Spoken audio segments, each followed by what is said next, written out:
North Carolina, where Kyrie Irving put up 50 points in a win for the Nets. It wasn't just the 50. He made 50 look easy. Jalen, this changed the way I feel about the Nets. Yes, it is recency bias. Yes, I'm overreacting. Did it change the way you feel about the Nets?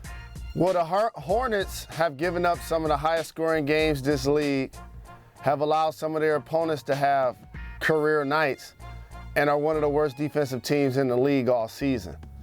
And you couple that with a dynamic Kyrie Irving, who in theory doesn't have to practice with his team, doesn't have to travel to home games, and doesn't have the body wear and tear, gets to keep himself in shape and just parachute in to play games like they're at the Rucker Park.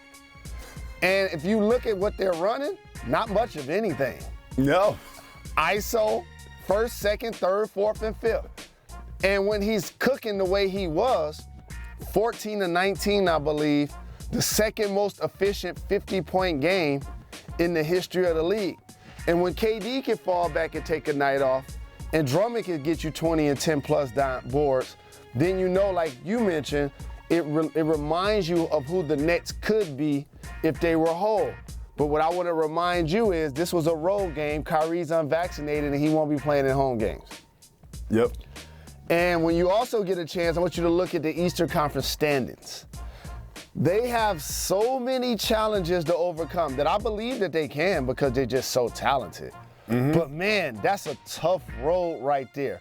Anytime you might have to play more than one game to actually get into the playoffs leaves you less room for error. You see the Toronto Raptors right there? Yep. Kyrie won't be able to play in that road game, sir. So nope.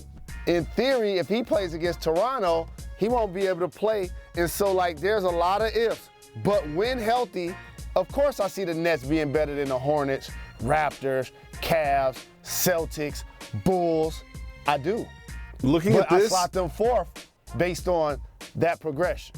You know what makes me sad looking at this? I love the Miami Heat. Imagine if the Nets come out of the play-in. The Miami Heat play great all season, play through roster changes, injuries, finally get themselves together and healthy and playing well, and their reward for being the number one seed would be to match up against the Brooklyn Nets. I can't front, dog. They'll want those problems against the Nets with a partial Kyrie. They just got Victor Oladipo back.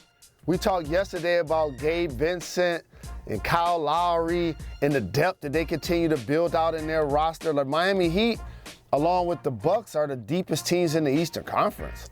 So they won't be worried about a partial Kyrie going against a Nets team in the first round. Well, you made a point earlier in this conversation that really came across my mind while I was watching this game last night. I was like, Kyrie looks fresh. You know, we talk about load management and not playing that many games. Like, he looks like a player that only plays 2, maybe 1 game a week. Like, he just looks like he only gets this opportunity once every 4 or 5 nights, and he takes every advantage of it. Now, this is obviously, they would prefer for him to be available for all the games, but there is this little silver lining byproduct of you get performances like last night because he is so fresh and rested.